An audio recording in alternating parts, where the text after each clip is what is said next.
1965 Cup final, the 1965 League Cup final, the 1967 FA Cup final, and the 1971 European Cup Winners' Cup final. The replay in the Cup Winners' Cup final. So what can you tell us about that? That must have been amazing at the time. Talking to that game was amazing. And the reason for that was in 1962, Real Madrid played Eintracht Frankfurt in Scotland at Hampden Park, and they won 7-3. And I was like 14 years old. And their forward line that day was, they won 7-3. The forward line that day was Canario, Del Sol, Di Stefano, Puskas and Gento. And 14 years later, I was playing in Athens as number 2, and Gento, who was now 38, he was playing number 11. So I was marking this guy, so that was just amazing. And that was a really big achievement, wasn't it, for Chelsea to win the Cup Winners' Cup? One of our first big wins in Europe. It meant a lot to the club, didn't it? Yeah, any achievement to win any cup is great, but for Chelsea, that was Chelsea's first European trophy, yeah. And to win a European trophy is great. And famously, of course, it was a replay, wasn't it? Yeah, there was a game on the Wednesday. Well, there's a funny story about that. The game on the Wednesday, Gento played and I marked him, and he didn't play in the second game. So my friend Alan Hudson said that he'd been left out because I played him out of the game. But in the second game, he came on as sub, and when he came on, he had his watch on. So the story goes is that he was running down the line with the ball, and he remembered and I was chasing him, and he remembered his watch. So he said, my friend says, he stopped, took his watch off, handed it to the dugout, and carried on running.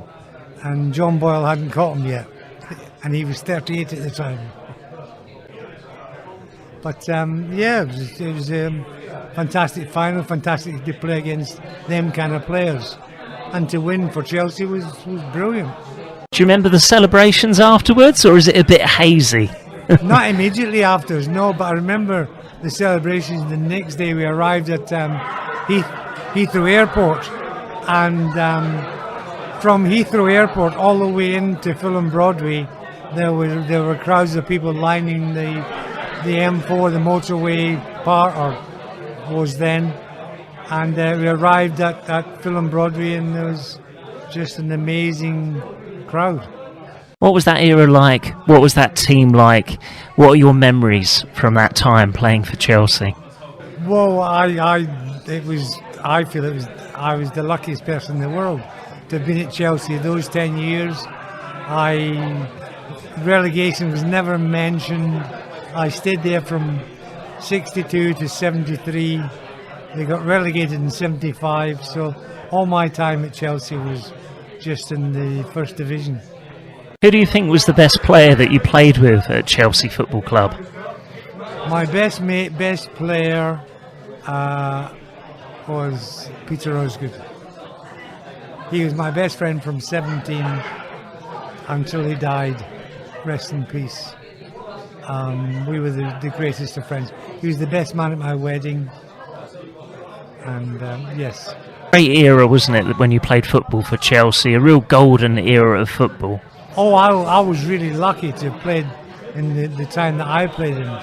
I once played in Milan against the Milan Select, and that was the forward line they had that day was Jair da Costa from Brazil, Sandro Mazzola, who was captain of Italy, Angelo Sormani, who was the most expensive player in Italy, Luis Suarez, who played for Argentina and Barcelona, and Amarildo, who played for Brazil.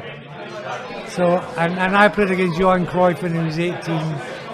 I've been lucky. I've played against probably all the best players in the world. In fact, I actually looked the other day on a Ballon d'Or. I looked and I played against 7 of the Ballon d'Or winners. Some class players named there. So what was your best match for Chelsea, would you say? It might be a tough question, or it might not be. Well, the first one I played, I tackled the guy and he got booed I got booed after 20 minutes and they carried him off. And then there was about 20 minutes to go and I scored the winning goal. Well, it's been lovely to speak to you. Thanks for joining us on the podcast. Thank you very much. Thanks a lot. Thank you. Lovely.